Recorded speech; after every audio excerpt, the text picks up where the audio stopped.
MS Dia Preview, informação até você nesse programa. A conversa é sobre um dos pilares da democracia, isso mesmo, o jornalismo, a profissão de quem vos fala aqui e que vai entrevistar uma pessoa que honra muito esse ofício.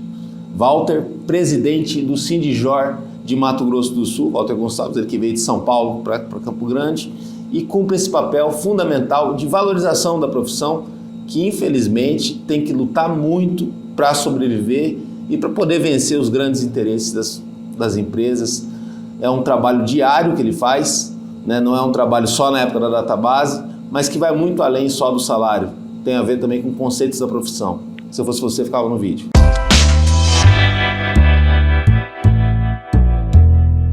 Valtinho, obrigado aqui pela vida. Eu que agradeço a oportunidade. Muito prazer de reencontrar, Danilo. A gente tem boas conversas, sempre longas conversas. Essa aqui vai ficar registrada, acho que tem todo também um charme especial por ser nesse ano, né, tão importante para o jornalismo, para a democracia brasileira, né, que foi 2022. Né? E para você também, né, um ano de reeleição, né, você foi reconduzido a mais um mandato, uma nova diretoria, a Sindijor aqui no Mato Grosso do Sul. Exatamente. A reeleição foi em setembro, a posse em outubro. Foi bem no meio da campanha eleitoral? No meio da campanha. E aí, uma nova diretoria, que nós fizemos uma mescla de jovens, os nem tanto como eu, né? Mas todo mundo com currículo, com muita vontade de trabalhar, né?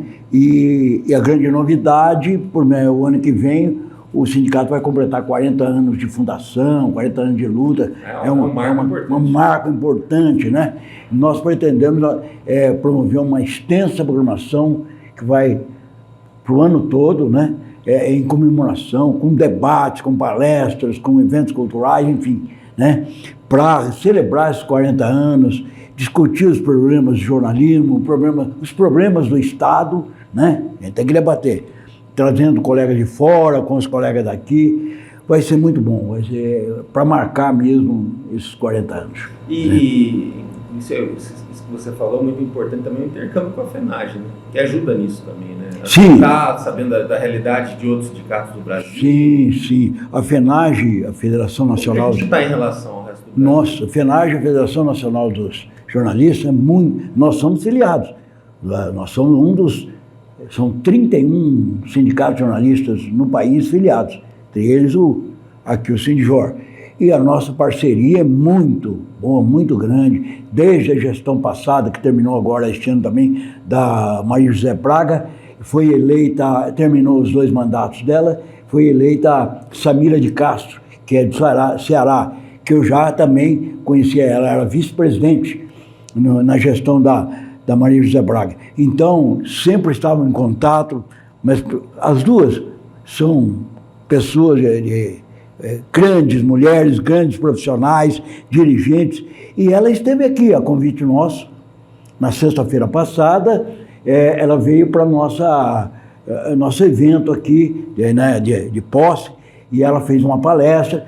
Durante o dia eu percorri com ela em várias redações, ela teve um encontro com estudantes de jornalismo da UFMS, foi muito bom, ela gostou muito, e à noite então foi a palestra, né? Então a nossa relação é muito estreita. O Sindijor, na gestão passada, nossa primeira gestão, na questão da pandemia, que foi a nossa grande preocupação, aliás, a primeira gestão foi uma gestão pandêmica. Nós entramos, já pegamos a pandemia, e aí... Muita gente morreu, né? Muitos jornalistas... 8 morreram, cerca de 200 foram infectados. Né? Uma pesquisa nossa, o ano passado, né? Então, aquela campanha para vacinação. Isso. Então, nós conseguimos primeiro a testagem para todo mundo, depois a vacina. Uma luta insana, conseguimos a vacina, e a FENAGE sempre esteve junto. Encampou proposta nossa, que veio para a Maria José, ela adotou e passou para todos os sindicatos, todos adotaram. Foi uma luta conjunta, e todas as lutas em favor da categoria e também de assunto de temas que atingiu o país, a população, junto também, porque a minha gestão, tanto a primeira como essa agora, eu sou sindicato de jornalistas, mas a gente trabalha em conjunto, nós temos vários parceiros do movimento sindical, a CUT, os outros partidos, os outros sindicatos e os movimentos sociais, né? São parceiros desde o tempo em que eu criei a Frente Jornalistas pela Democracia, MS, em 2018. Então, a gente faz lutas conjuntas. Por exemplo, se teve duas lutas, só para citar duas, aquela MP 905, que acabava com o registro profissional de jornalista, já não tem o diploma e queria tirar o registro profissional. Aí qualquer um que não tem habilidade nenhuma, podia ser... Verbalmente podia se titular jornalista. Aí, quer dizer, mas não era só a nossa categoria, tinha os radialistas, os publicitários, os bancários, 13 categorias. Fizemos uma luta conjunta, derrubamos no Congresso. Esse é o caminho para poder ser mais forte também, não ficar isolado? Sim, não. Eu acho que se você agrega, você fica mais forte. A luta é mais forte. A 1045, por exemplo, em novembro do ano passado, que ela retirava as horas extras também de jornalistas de outras categorias, fizeram uma luta conjunta, derrubamos também. Então, esses outros sindicatos, nas lutas deles, nós participamos também. Para você ter uma ideia, existe o Fórum de Luta contra a Reforma Administrativa. Essa reforma, se for aprovada, ela praticamente acaba com a gratuidade da saúde, do ensino. Então, o que nós temos? Esse fórum, majoritariamente, ele é formado por sindicatos de servidores públicos. Nós somos o único sindicato, digamos assim, da iniciativa privada, que fazemos parte, temos assento em voz no fórum. Por quê? Os colegas falam que o sindicato de jornalistas, politicamente, é importante. Entendeu? Então, nós participamos de todos os momentos. Ontem mesmo, aliás, nesta terça-feira, dia 8, juntamente com esses parceiros, o sindicato encabeçou uma representação no Ministério Público Estadual e no Ministério Público Federal, pedindo que esses dois órgãos, né, que representam os interesses do cidadão, façam cumprir a lei e que sejam desbloqueados todos os bloqueios que bolsonaristas estão fazendo no Estado e aqui em frente ao CMO, Campo Grande. E ali, quer dizer, atrapalhando o dia a dia, o direito constitucional de ir e vir, né? E aí... Essa questão do jornalismo, quando a gente sai do fazer notícia, né? Criar a notícia, não criar, apurar e publicar a notícia, para também exercer um papel social de posicionamento, que eu acho que é o que o sindicato, tanto as outras entidades do jornalismo, ajudam nisso. Sim. Como fazer para que também a sociedade pública entenda isso, né? Porque é de interesse de muitas camadas da sociedade que esses bloqueios se encerrem. Claro, é normal que alguém não goste do... o problema desses bloqueios... Se o jornalista ele faz isso, mas não é bom que tenha bloqueio, que tem pauta, tem assunto e tal. Não é bom porque atrapalha o andamento de uma cidade, de um estado, de um país. Você vê, esses bloqueios não são por uma causa justa, tá? Entendeu? Não, eles são pessoas que não se conformaram com o resultado das eleições do dia 30, segundo turno, e querem mudar o jogo. Um jogo que é jogo democrático. É aquele que quem ganhou leva. Mas assim... Aí é o seguinte, o jornalista foi lá, né, no final de semana, pelo menos 7 jornalistas foram agredidos. Foram lá cobrir a movimentação do acampamento. De quais veículos aqui? Aqui do CMO. Então né? Foram lá e para fazer foram fazer matéria de uma movimentação lá, né? E foram agredidos verbalmente e ameaçam. Falta pouquinho para agredir fisicamente, sabe? Uma colega do SBT, por exemplo, foi chamada de vagabunda, sabe? uma repórter. Trabalhando, né? Ainda está trabalhando, sabe? Então, eles se acham dono da verdade, não acham o direito de atrapalhar a vida da pessoa. Porque esse acampamento, esses bloqueios, todos eles são ilegais. São ilegais. Porque estão afrontando a Constituição. Por exemplo. O que você vê de diferença desse movimento de hoje, desses protestos, para o que foram os protestos entre 2013 e 2016, antes da saída da Dilma? Olha, o negócio... Não, 2013 que botou o ovo da serpente. Que ninguém... Todo mundo encarou esse 2013 como fosse uma coisa espontânea da sociedade. E ali, entendeu? Você viu... Ali a extrema-direita formou ali, né? Aí veio com o impeachment da Dilma, né?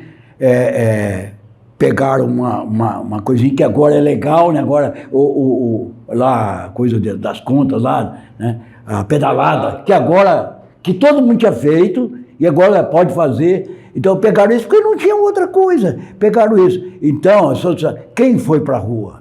Classe média, o pobre não foi, entendeu? Agora, só que é o seguinte, aí nesse período, a imprensa, a grande imprensa, infelizmente, capitulou. Deu corda. Capitulou, né? Entrou na onda do pós-verdade, né? Por exemplo, na questão da... Mas que tá. Hoje o jornalismo está sob ataque, está sob questionamento, o próprio público ele mudou muito, ele é imediatista. E se questiona, tanto o jornalismo... Não, o jornalista pode... Não existe uma meia-culpa também da nossa... Não, é isso que eu vou chegar nisso. A partir desse momento, vou chegar, entender melhor eu vou chegar nisso. O jornalista pode e deve ser questionado. Ele não é dono da verdade. Agora é o seguinte, o que aconteceu... Você fala pós-verdade é Lava Jato. Lava Jato, todo o conjunto, né? A Lava Jato, por exemplo, a imprensa tinha uma secretária lá da Lava Jato que mandava os releases e eles publicavam, copiavam e colavam. Não questionava, que é a função do jornalista. Bom, comprar... Aí, quando viram, aí foi eleito Bolsonaro. Aí eles viram a serpente, o ovo que eles tinham ajudado a chocar, então muitos da grande imprensa começaram a fazer a meia-culpa, muitos jornalistas começaram voltar a fazer jornalismo. Mas naquele período, felizmente, nasceu a imprensa independente, Intercept, jornalistas pela democracia, enfim, que começaram a mostrar aquilo que a grande imprensa não mostrava, né? Porque tinha capitulado. Teve um gap, né, no meio de tudo isso, né? Teve um gap mais ou menos no começo do mandato do Bolsonaro ali e tal, que pegou a imprensa mas aí, com o governo Bolsonaro, a imprensa começou a apanhar, né? Que ele não tolera a imprensa, ele quer bajulação, né? Aí a imprensa viu. E começaram, a grande imprensa, boa parte dela, já começou a questionar, voltar a fazer jornalismo, né? Voltar a fazer jornalismo, porque tinha esquecido velho e bom jornalismo, rasgado o manual. E hoje você assiste Globo News, você assiste todos os canais, todo mundo, os caras de boca aberta, horrorizado com as coisas que estão acontecendo, mas que eles ajudaram também a criar isso. Você está entendendo? Ajudaram a criar. Bom, mas antes isso do que nada. Então, quer dizer, agora acordaram, né? Acordaram. Mas essa extrema-direita nasceu a partir desse movimento de 2013 e aqui no mundo todo cresceu e ela se alimenta do quê? De fake news. Ela sabe usar muito bem. Aí veio... São grandes inimigos do jornalismo. Tá, verdade. O que eles gostam é do tiozão do Zap, né? Quer ver ali...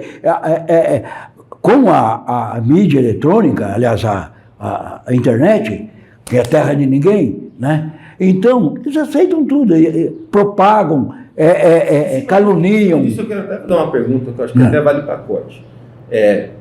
O jornalismo ele tem seus ritos, Eles são ritos responsáveis, né, de apuração, de checagem. Essa é a grande diferença. Aí vem a tecnologia, aumenta e pressiona ainda mais o imediatismo, né? Isso nessa década passada. Exato. Com isso, vem a fake news também, que não tem compromisso com nada. Né? Não, porque é o seguinte... Tem todo um caldeirão social que favorece isso, como você falou, tiozão do Zap, tiazona do Zap e tudo mais.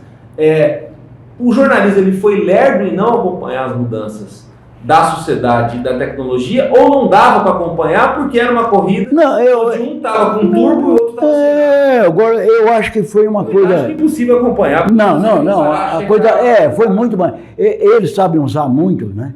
Foi muito rápido, porque a internet ela é dinâmica, né? Você mentir na internet, porque é o seguinte, qual é o compromisso com o jornalista? Né? Mas ficou como se rede social vale mais que jornal. O que a gente discutiu aqui com a Samira falou, porque por mais que a internet seja aí, seja ágil, esses caras não têm compromisso com a verdade. Eles não apuram a informação, fica sabendo e joga. Entendeu? Não, qual a diferença?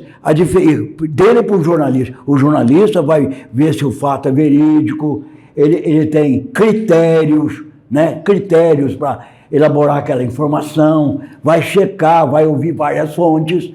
Então, por isso que a gente precisa lutar pela valorização do jornalismo e do jornalista. Por quê? Porque esse governo que está acabando, felizmente, ele fez um trabalho de desqualificação do jornalista e do jornalismo. Tá? Isso é mentira. Então, e maltratava, agredia verbalmente jornalistas, aquele cercadinho lá. Então, mas aí, durante a pandemia foi um grande salto, uma grande mostra de que se não fosse o trabalho eficiente da imprensa, essa tragédia teria sido maior. Porque são duas coisas que somam. A atuação da imprensa na pandemia e a pandemia. Sem a pandemia, o governo do Bolsonaro batendo direto e até reeleito, seria bem complicado a profissão, né, eu acho. Pode ser, bem provável que seria. Agora, mas eu acho que como a imprensa estava apanhando muito, e as diferenças eram tão grandes, né, do trabalho da imprensa, eu acho que a imprensa também ia, de qualquer forma, ia acordar, ia mostrar que jornalismo é uma coisa, fake news é outra, sabe? Então, porque todo mundo escreve o que quiser, mas se você quiser aquela informação criteriosa, você vai ler a do jornalismo. Antes da gente entrar na tua carreira, hoje em dia na internet, no YouTube, aí, né, para quem consulta bastante o YouTube, tem muito essa discussão da liberdade de imprensa, liberdade de expressão e até onde vai, quais são os limites e tal. Na tua visão, como você enxerga essa galera toda que não tem jornalista, que não é jornalista. Tudo é liberdade de expressão agora. E aí, assim, acaba escolhendo talvez uma linha, vai com tudo naquela linha, mas não tem aquela estrutura que alguém que minimamente estudou, participou do mercado e tal, teria para poder pensar no público antes de mandar mensagem. Como você vê essa situação? Essa liberdade toda? O grande mote do bolsonarismo, assim, ele fala uma besteira, é liberdade de expressão, se calçaram nisso. Mas liberdade de expressão tem limite. Uma coisa, você emitir sua opinião sobre um acontecimento, uma ideia, enfim, um fato, você emitir sua opinião, mesmo que eu não concorde, tá? Respeito. Agora, outra coisa, você caluniar, injuriar, difamar, entendeu? Aí não é, aí você extrapolou seu direito. Essa questão da Argentina, do jornal argentino que falou das urnas lá e tal, aquilo ali é uma liberdade de expressão? Alguém compartilhar uma situação dessa? Assim, pega aquela história lá, o matemático lá na Argentina. Mas aí o cara pega aquele, não checa. O jornalista. O cidadão vai falar assim, não, o dever de checar é do jornalista, não o meu, mas ele passa para frente. Não, vai que nem um rastilho em pólvora, né? Vai. Então, aí você tem, o cidadão leitor, o vídeo, o telespectador. Você é a favor de uma regulação na mídia? Eu sou a favor. Só a favor da regulação. Só que aí as pessoas, principalmente bolsonaristas, entendem como censura de enquadrar a imprensa. Não é nada disso. A regulação da mídia eletrônica, por exemplo, é acabar com esse terra de ninguém. Uma regulação no seguinte sentido. você precisa saber quem está publicando o quê. E tem mais. Hoje, você regula a mídia, por exemplo, tem a mídia eletrônica para acabar com esse terra de ninguém. E tem a regulação na mídia, que eles falam muito, que não é. É você democratizar, por exemplo, surgiram outros veículos, jornais, tudo, que possam receber verbas também. Hoje a verba oficial, por exemplo, é concentrada nos grandes, sabe? Você democratiza a imprensa. Por exemplo, tem um projeto da FENAGE que nós apoiamos, fizemos até seminário aqui, que é taxar as Big Tech, as grandes plataformas. Elas usam a informação, não pagam nada. Tá? Então, qual que é a ideia? O projeto de taxar 5%, esse dinheiro vai ser, um outro projeto cria um fundo, e esse fundo vai fomentar projetos de jornalismo. Cadeia de emprego e tudo mais. E ajudar o jornalista desempregado. Porque é o seguinte, existe no Brasil, no mundo, desertos de informação. O que é isso? Lugares, cidades, até bairros, que não tem um veículo sequer. Nem uma rádio, nem um jornal, nem um nada, deserto. Então, com esse dinheiro você pode, por exemplo, apresentar um projeto e montar um veículo. Sabe? Isso aí é uma grande coisa. Regulamentar não é censurar. Já distorceram isso. É a desinformação. Então é o seguinte, e no caso da mídia eletrônica, das plataformas eletrônicas, sabe, tem pessoas que são atingidas na honra. E daí, por você desfazer? Aquela história daquela... da pena, né? Daquela fábula. Joga a pena ao vento, aí vai catar. Você consegue pegar? Entendeu? Aí você já acabou com a pessoa. Então, por isso que... as pessoas precisam discernir o que é informação e o que não é. Viu lá uma crítica, uma informação bizarra. Bom, espera aí. Será que isso é? Então, vai checar primeiro. E aí, o jornalista, cabe ao jornalista, o jornalismo, realmente ele já luta contra isso. Como? Lutar como? Sendo criterioso mesmo, levando a melhor informação. O Nassif fala o seguinte, o Luiz Nassif, né? Ele fala, você pode, inclusive, botar na tua matéria as fontes que você pegou. Essa matéria que eu escrevi, tais fontes, está lá o endereço eletrônico, sabe? Para o leitor pegar e ir lá checar. Não, ele escreveu a verdade. Entendeu? Você faz mudar o comportamento do leitor. A gente tem que trabalhar o comportamento. Entendeu? O cara parar de engolir mentira. Ele tem que checar. E cabe a nós, jornalistas, realmente continuar lutando contra isso. E aí, na pandemia, foi o que foi? Se não tivesse o grande trabalho da mídia, um grande trabalho, sabe? De levar informação, de levar orientação, orientar, né? E procurar as melhores fontes, e assim mesmo você vê, apanhamos para burro, né? Teve colegas aqui que nós batemos em cima, levantamos vídeo, tudo, que colega de TV, tiveram que suspender o link que ia ser ao vivo, porque esses bolsonaristas estavam gritando no ouvido, xingando ali. Então, porque não querem ouvir a verdade. Tem um vídeo absurdo desse final de semana, o pessoal da Band, xingando a colega lá. Quem vai editar, já querem ter seu vídeo, quem vai editar essa matéria? Assim, sabe? Quer mandar. Então perderam a noção, cara, de tudo. Então, o que esses bloqueios estão fazendo? Atentando contra a liberdade de imprensa, de informar, do leitor de receber a informação, do cidadão de ir e vir, e a Constituição sendo afrontada porque não aceita o resultado de uma eleição democrática. Bom, em todo caso, o Lula ganhou a eleição, né? O Brasil segue, o Brasil não vai parar, né? E aí, entre 2023 e os anos seguintes, deve seguir aí os movimentos de direita, não sei se vão chamar de bolsonarismo, a gente não sabe até onde vai o Bolsonaro daqui para frente, mas segue um movimento de direita, que vão também exercer da sua forma o jornalismo. Vocês acham, como que você vê a situação deles também praticarem isso? Se for de uma forma responsável, está valendo, né? O duro é fazer um outro tipo de jornalismo, né, também. A Jovem Pan, ela cede espaço para os dois lados falarem e tal, mas tem hora que também dá uma carregada na caneta, né, que até foi motivo... Não, a questão da Jovem Pan... Você conhece o mercado de São Paulo? A questão da Jovem Pan é que todo mundo os que são... O sindicato foi criticado porque nós, todos os sindicatos filiados à FENAGE e à FENAGE, apoiamos o campo democrático no segundo turno. Tá? Por acaso, o campo democrático era o Lula, mas poderia ser o Ciro ou a Simone, que também são do campo democrático. Apoiaria, entendeu? Então, por quê? Porque é a democracia que estava em risco.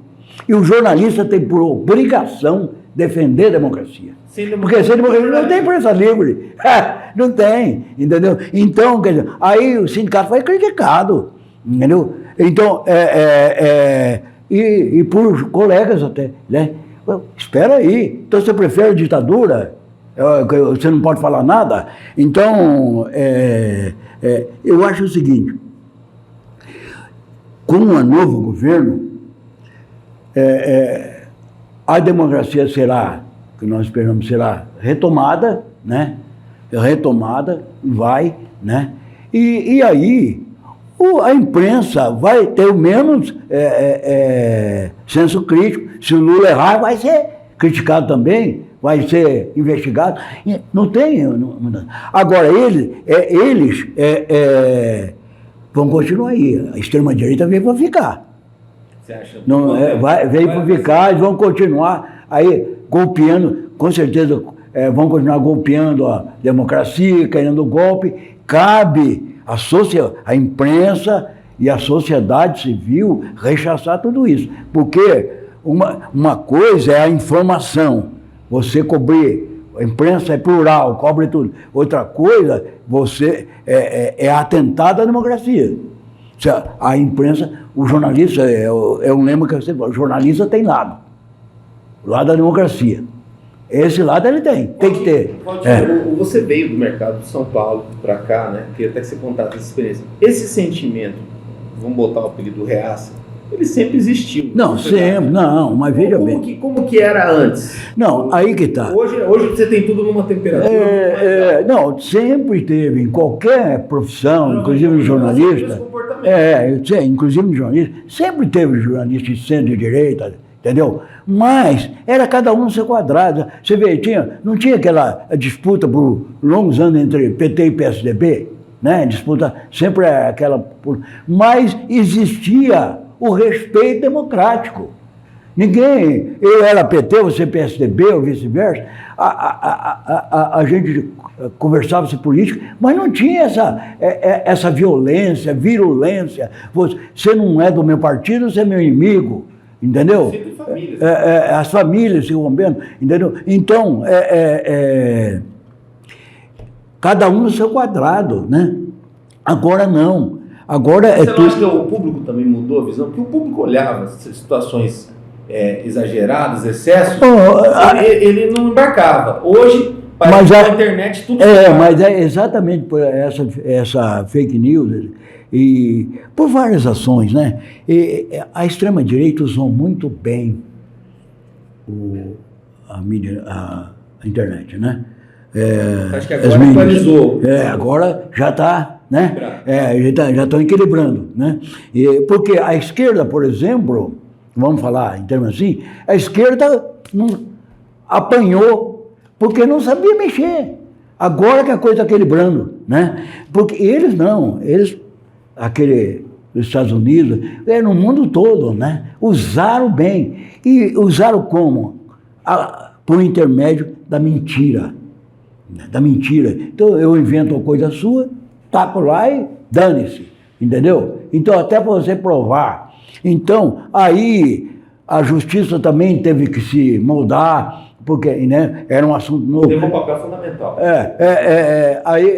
teve que porque a coisa tomou um grau, tamanho que, pô, sabe? Mas aí as pessoas entraram nessa onda, porque é o seguinte, vamos falar aqui entre nós. Bolsonarismo fez renascer um grupo de pessoas, que eu tenho na minha própria família, pessoas que antes fazia pilhéria de negro, de gay, de mulher, de negro, de nordestino. Aí, com a onda do politicamente correto, eles arrefeceram. Fazia só entre... Com a chegada do Bolsonaro, o Bolsonaro representa tudo isso aí. Ele não gosta de mulher, não gosta de negro, não gosta de pobre, não gosta de nordestino. Então, esses caras se sentiram representados. E aí você vê, e aí inclusive, entrou essa onda, criar essa questão, a volta do comunismo, a venezuelização, sabe? A Venezuela acreditaram nisso, agora, inclusive colegas, gente jovem. Então, agora, essa precarização aconteceu para determinados setores da economia brasileira, mas para o jornalismo ela foi bem dramática com relação à reforma trabalhista, né? Você estando no sindicato acompanhando isso de perto, já é uma profissão que não remunera tão bem quanto anos anteriores, né, como no início do século. E fora isso, acho que a precarização, a partir também de incremento tecnológico, mudou bastante. Mudou. Não, a precarização, porque é o seguinte... Isso tem como reverter? Não, agora é o seguinte, o grande problema agora, recente, foi a pandemia, né? Que precarizou ainda mais, né? Porque é o seguinte, os patrões se pegaram, né? Se alicerçaram em leis e decretos que foram editados para a pandemia. Então, que só protegeram as empresas. Então, quer dizer, nas negociações de 2020 e 2021, por exemplo, nas salariais, houve casos que os colegas aceitaram a proposta da empresa de não ter reajuste nenhum, zero de reajuste, em troca de não ter nenhuma demissão. De fato, nesse período não teve nenhuma demissão. De fato. Não teve. Se teve alguma pontual, não teve. No mercado daqui, você acha que tem estabilizado? Até porque a reserva de mão de obra tem diminuído também, né? Tem menos faculdade. Eu acho que voltou agora, alguns aí voltaram a contratar e tal. Então, nesse período da pandemia, alguns veículos aceitaram, os colegas aceitaram não ter reajuste e tal. Outros deram reajuste bem abaixo da inflação, né, do período e tal. Já este ano, nós conseguimos melhorar um pouco já, né? Teve caso que deu acima da inflação no período. Não conseguimos aumento real, porque a ideia é a recomposição da inflação no período mais um aumento real. Não, mas pelo menos a inflação, algum caso acima da inflação e outros abaixo, mas num patamar bom. Mas quando a gente não conseguia um bom reajuste, nós conseguimos um aumento, um benefício aqui e ali.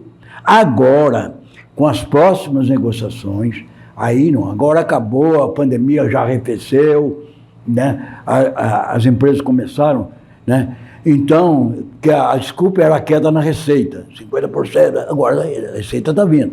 Então, nós vamos agora lutar não só pela recomposição da inflação no período, como por aumento real.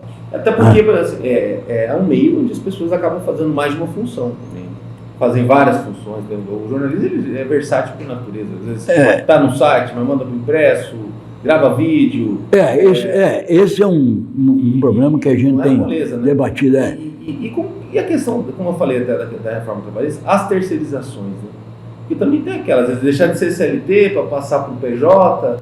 Então, essa é uma discussão, porque veja bem, deixa eu só colocar, agora a FENAGE, o sindicato, a partir do ano que vem, nós vamos... vai ter uma pesquisa? Não, é o seguinte, tem a PEC do diploma, que a gente vai estar, nós vamos lutar, que é a volta do diploma como requisito. E tem também a questão da atualização do decreto, que é de 79, das funções de jornalismo. Quais são as funções de jornalismo? O que é? Quais são as funções da área de jornalismo? Tem muita coisa ali que não existe mais. Não existe mais essa função. E nasceram outras, surgiram outras, ligadas principalmente à mídia eletrônica, que a gente tem que atualizar. E outra coisa, tem umas funções que estão exercendo aí, que criaram os nomes, né? Mídia não sei o quê, e estão pagando abaixo do piso. Como assim? O jornalista está fazendo, mas não está ganhando. E tem o caso, por exemplo, de agências, a gente sabe de caso de agências de publicidade que contratam jornalistas. Tem jornalista também, agência, é um mercado também, sim, né? Mas que quase não fazem, além do trabalho jornalista, fazem outros trabalhos, fica o dia inteiro e não faz um horário, a jornada de jornalista. Que é de 5 horas. 5 horas. E tem os casos de esse concurso público, né, editais, põe lá, trabalho de jornalista, mas ele dá um nome técnico lá que não tem... Uma assessoria, né? Uma coisa que não tem nada a ver, um nome técnico, mas a função de mexer com a energia. E aí põe lá, qual é a formação? Ensino médio. E o salário, sabe? Então, tudo isso a gente tem que... Agora, a partir do ano que vem, vai ter uma grande luta, porque nós temos que atualizar o nosso decreto, né? E combater esses desvios aí, né? Além da questão salarial, né? E aí, você havia dito, a função social, o jornalista, ele precisa saber que ele tem uma função social. Que é o principal, né? Que é o seguinte, existir, né? Ele dá voz para quem não tem. Porque você entrevistar político, empresário, celebridade é fácil. Eu quero ver entrevistar pobre que não dá ibope, né? E eu fiz muito isso na minha carreira. E esse aqui não tem voz.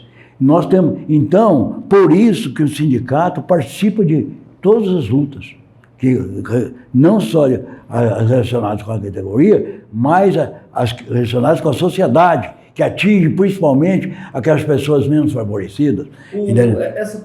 Conta um pouco da tua carreira. Você formou em São Paulo? Eu sou do interior de São Paulo, de Assis, né? Perto de Presidente Prudente. Aqui, né? Quase, ali, quase, perto de Bataguaçu ali, tá?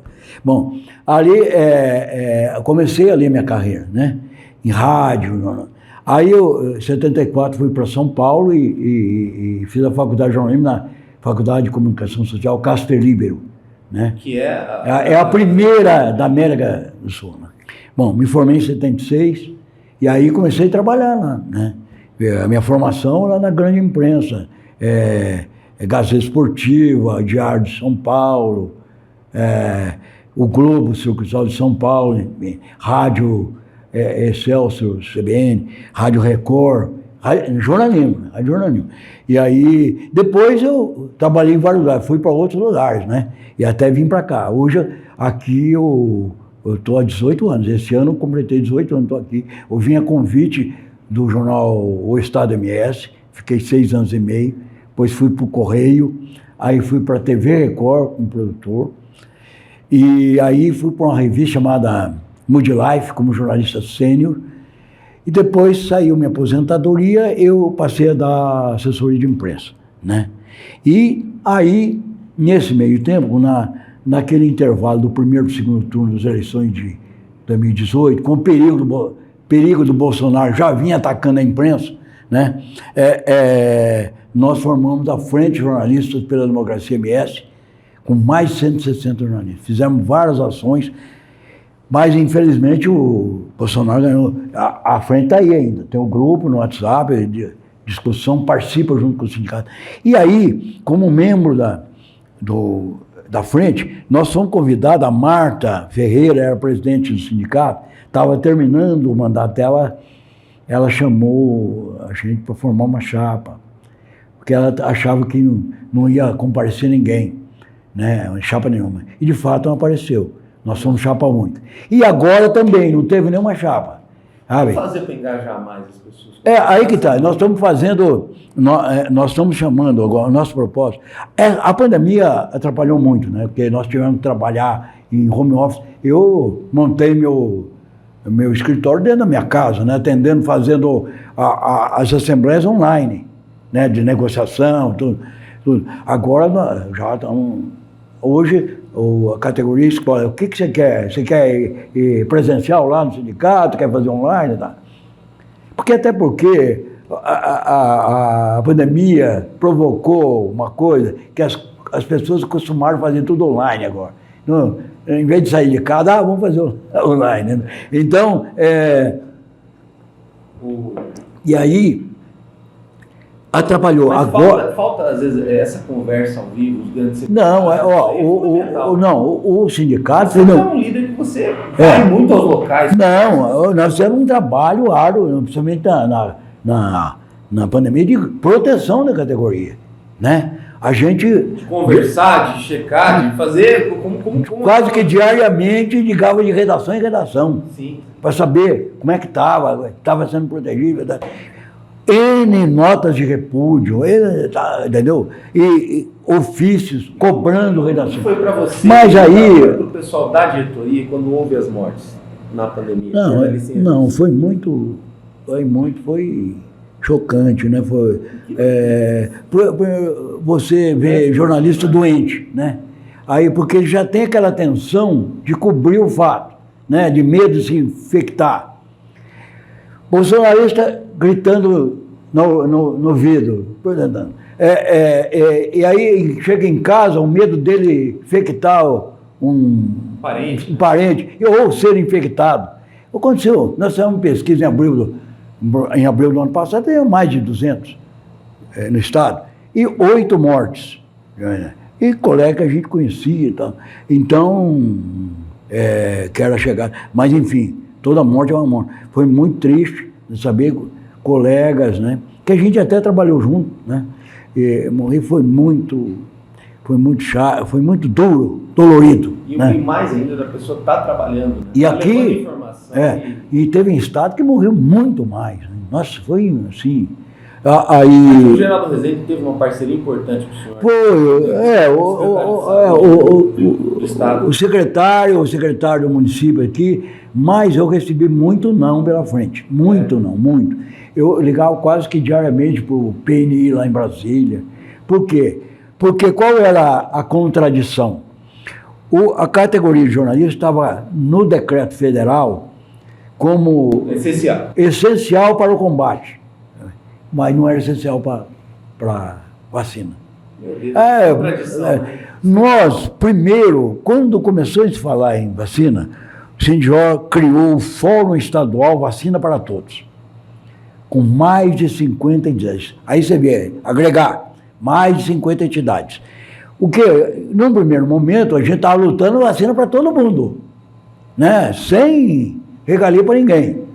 A pressa pela vacina, né? A pressa, porque ele estava atrasando, ele não estava... a pressa para todo mundo. Bom, aí começou a surgir os casos de jornalistas que estavam na frente de batalha, né? Frente de cobertura. E aí, a gente notando que o PNI estava colocando lá outras profissões, até menos, não que não seria importante, não que merecesse, mas correndo menos risco. O mesmo risco, nós também. Aí comecei a bater em cima. Primeiro eu fui muito ético, falei com todos desse fórum, falei, olha, agora eu vou precisar lutar também. Não, beleza. Aí fomos para cima do Geraldo Rezende, do secretário municipal, dos conselhos, e vai.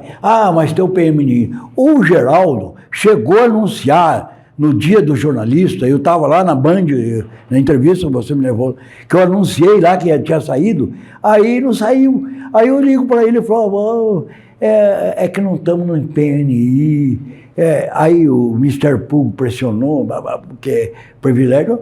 Ora, aí como? Aí começamos a pressionar o PNI. O pessoal entendeu, é o Plano Nacional de Imunização. É isso, Plano Nacional de Imunização. É aquele que define as prioridades, os grupos prioritários, né? Que primeiro eram os idosos, os com comorbidade, bom, tudo bem. Agora, se nós somos de linha de frente, somos essenciais e estamos infectando, sujeito a infectar, estão já infectando e morrendo, espera aí. Aí comecei, né? E vai. O período mais dramático foi a virada do ano. 2020 para 2020. Aí nós conseguimos a testagem. A testagem já concedeu, pedindo, foi testado. Aí, de graça para todo mundo. Bom, aí a luta pela vacina, e vai, até que a gente conseguiu. Aí o secretário daqui anunciou o cadastro. Então, a luta do sindicato, né? Cadastrou e todo mundo foi vacinado, inclusive os estagiários. Ah, mas não, estagiário também, está trabalhando, foram todos. Então, foi assim, então não deu tempo para a gente fazer um trabalho de filiação, essas coisas, né? Agora não, a gente tem uma proposta, já estamos fazendo de novas filiações e também de recuperação de... Tem muita gente que faz tempo que está fora do sindicato, quer voltar. É lógico, ficar anos, 2, 3 anos. Então, você não vai cobrar todo esse tempo. Eu fui me informar, eu tive num encontro, logo no início da minha primeira gestão, fui a São Paulo num encontro anual da FENAGE, e lá eu perguntei para vários colegas, inclusive para Samira, que era do Sindicato de Ceará, qual era o trabalho de filiação, de recuperação de dívida. E me deram a dica que eu trouxe para cá. Então, nós, por exemplo, a gente dá um desconto para a pessoa, ela paga e aí continua pagando, né? Agora nós vamos fazer o seguinte também, quem pagar semestral, pagar 6 meses, vai ter 20% de desconto. Quem pagar anuidade vai ter 25%, entendeu? Isso vai chamar, nós vamos chamar os acadêmicos, tá? Uma pré-sindicalização.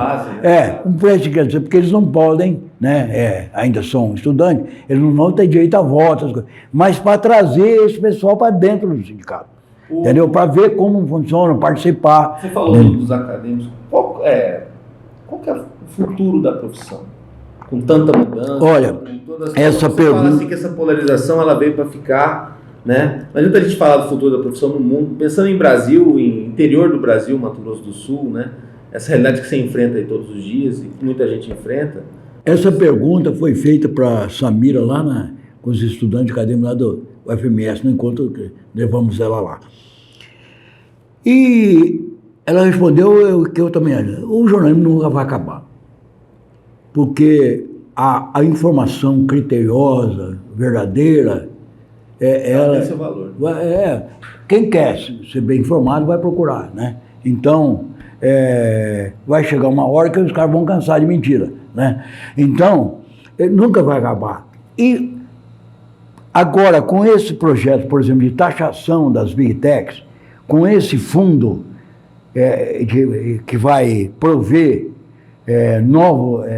novos projetos de jornalismo e dar emprego para jornalismo, vai levar jornalismo para desertos de informação, né? Por isso você pode criar um site lá, um portal. Aqui você pode pegar, tem bairro de grande cidade que não tem nada. Você pode, aquele rapaz lá na Rocinha fez uma rádio comunitária, entendeu? Importantíssimo. Então, isso vai descentralizar e vai precisar do jornalista. Aquele que vai produzir informação criteriosa, verdadeira, né? Por isso que nunca vai haver. Sempre, e vamos ter que acompanhar as novas mídias. O celular, enfim, todas as redes sociais, você vai usar isso aí. Mas de que forma? Com o critério, o olhar criterioso do jornalista. Ele sabe o que é informação, o que não é. Se é importante ou se não é. É para ser passado o que não é. Exatamente. Você está entendendo? Se é mentira ou se não é. Então, nunca vai acabar. Nunca. Como o rádio, quando surgiu a TV, ia acabar, não acabou, né? É assim, o jornalismo é imprescindível, né? E numa democracia, muito mais ainda, né? Se as pessoas não se informassem ainda, pandemia, quanta gente não tinha morrido aí, né? Então, cobrando lá as autoridades, né? E ouvindo especialistas e tal, né? Com critério. Então, nunca vai acabar, nunca.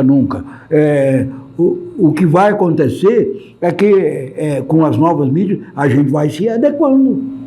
Se adaptando. Obrigado pela presença, pelo registro.